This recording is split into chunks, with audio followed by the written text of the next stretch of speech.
In a general sense, life is controlled by the limiting reagent. And what that means in lakes is that to produce an algae bloom, we need several components. Carbon dioxide, which is the major building block of our body, phosphorus, a necessary element used in DNA, nitrogen, which helps build our proteins, water, which is a source of oxygen, and then we need light to allow these organisms to do photosynthesis, to provide the energy to allow plants to grow. In our lakes, phosphorus is the limiting reagent because we have plenty of carbon dioxide, nitrogen from the atmosphere, and of course a lake is filled with water. Phosphorus enters our lakes through external load.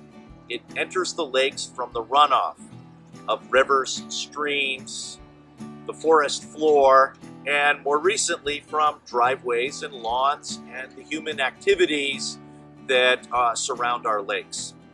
And in reasonable quantities, this is normal and acceptable. We have a balance where the amount of phosphorus entering the lake is equal to the outflow of phosphorus. However, over geologic time, we have built phosphorus up in these ecosystems. And as phosphorus continues to enter the lake at elevated levels, the algae will grow. And as the algae grows, it settles to the bottom of the lake where it accumulates.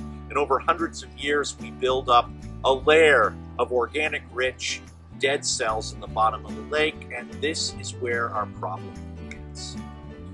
The organic content of the Belgrade lakes is now sufficiently large that it is consuming large amounts of oxygen. In fact, in many of our lakes, all of the oxygen will disappear by the end of July. The decay of organic matter not only consumes oxygen, but it releases phosphorus to the bottom water of the lake. If left unchecked, this phosphorus can mix throughout the water column and cause increasingly severe blooms year after year. And this is what people recognize as the tipping point, or a point where a lake has gone from relatively pristine conditions, shown by a Secchi transparency of over 5 meters, to an impacted system when the Secchi transparencies are sort of less than 2 meters.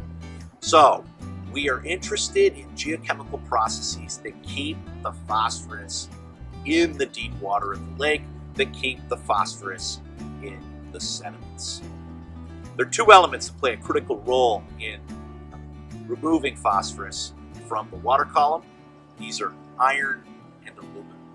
And if we have sufficient iron and aluminum in the bottom water of the lake, they will bind the phosphorus up and keep this tipping process from occurring. Aluminum is effective in sequestering or binding phosphorus under all environmental conditions, while iron will hold phosphorus under oxygenated conditions, but not under reducing or low oxygen conditions.